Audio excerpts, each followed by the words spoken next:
want you to close your eyes and imagine someone who knew that you were fighting for your life walked up to you and said these words, "I thought you died." Shocking, right? Disturbing and totally insensitive, so much so that you popped open your eyes. Well, those are the exact same words that a guy said to me some years ago. And for lack of a better word, I was furious. Listen, y'all, I was so angry. I was getting ready to have a Will Smith, Chris Rock moment. And I wasn't going to be Chris. Can I keep it 100? We were in Detroit, and I expected him to at least say, "What up, though?" Nah, I didn't even get that. His words produced the same pain in my chest when I was struggling to breathe as a teenager, ultimately being diagnosed with NHL. Now, I got to be honest. For me, NHL stood for National Hockey League. I said, I'm getting ready to be the youngest owner of a National Hockey League team. Go Red Wings. But unfortunately, NHL stood for non-Hodgkin's lymphoma. That's right. Stage 4 cancer. Yes, cancer made me cry, but it did not make me quit. Listen, if we were watching the movie The Color Purple on a screen in here, I'd tell you, just like Sophia, all my life, I had to fight. Do I have any fighters in here? You fought through the storm. You fought through the rain. You fought through the trials of the pain. You don't look like what you've been through. Look around you. You're not the only one.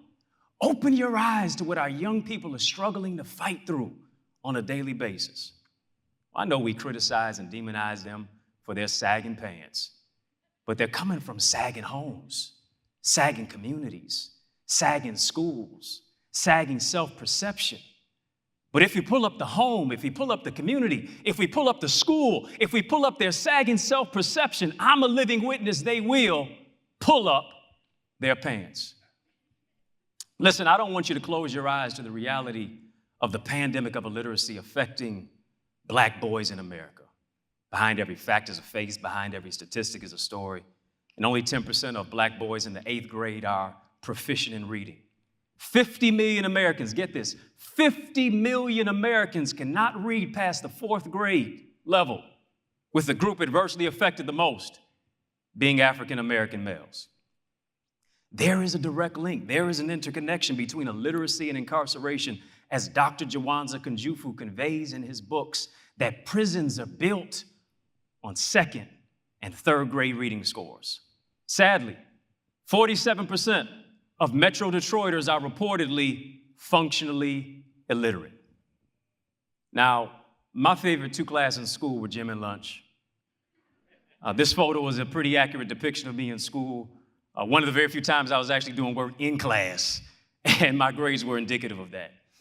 I ultimately became a high school teacher. Make that make sense. But in my classroom, whenever it was time to drop everything and read, almost every boy's head dropped on the desk as their book became the most comfortable pillow. And so I thought to myself, why is it that when boys open books, they close their eyes? And I soon discovered that many teachers and schools do not provide culturally relevant reading material to where our children see themselves reflected in the books that they read. Walter Dean Myers, an author of more than 100 books, said this, that books transmit values. If I'm not in the book, what does that say about my value?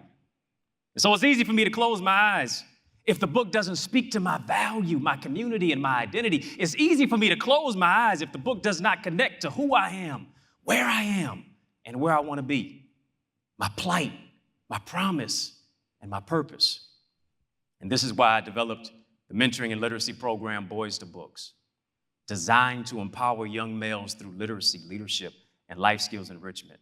Essentially, leaders are readers. Oh, we have a plethora of mentoring programs, but mentoring without literacy enrichment is more of a liability than an asset. We must understand that literacy is about more than just reading words. It's about relating to the world around you. And that's why all of us must work together. We must work together to change the narrative, to shift our classrooms, our culture, and our communities in crisis. Why? So our young men won't go to jail, but Cornell and Yale. Not prison, but Princeton. Not a prison house, but Morehouse. Not 4 years in a correctional facility, but 4 years at a college or a university. We are not stereotypes. We are prototypes. We are not thugs. We are scholars. We are not detriments. We are determined. We are not pariahs and predators. We are providers and protectors. We are not liabilities. We are assets to our communities, our schools, and our universities. Essentially, we are our brother's keeper. And I emphatically believe that if we build strong boys, we won't have to repair broken men. And oftentimes our boys have been broken by broken homes, dilapidated schools, and neglected neighborhoods. The power of mentoring provides an opportunity for me to empower our boys, but also to speak to the boy in me who is searching for value and validation, being raised by a single mother without a father. And the question that our young people are asking is, how do I play a role if I wasn't given a script? Our boys want to know, how do I become a man if I didn't see one, much less interact with one? Yes, I battled stage 4 cancer, but by the grace of God, I was able to find the can in cancer and not only write 16 books, but show our boys their value in books. We must impress upon our young people that it's not where you start in life, it's what you do with life that determines where you end up in life. The saying goes that boys will be boys. Yes, until someone teaches them to be more.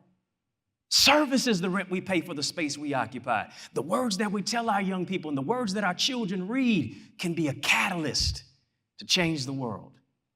So as I stand before you today, I can also stand in front of that same guy who said those words to me.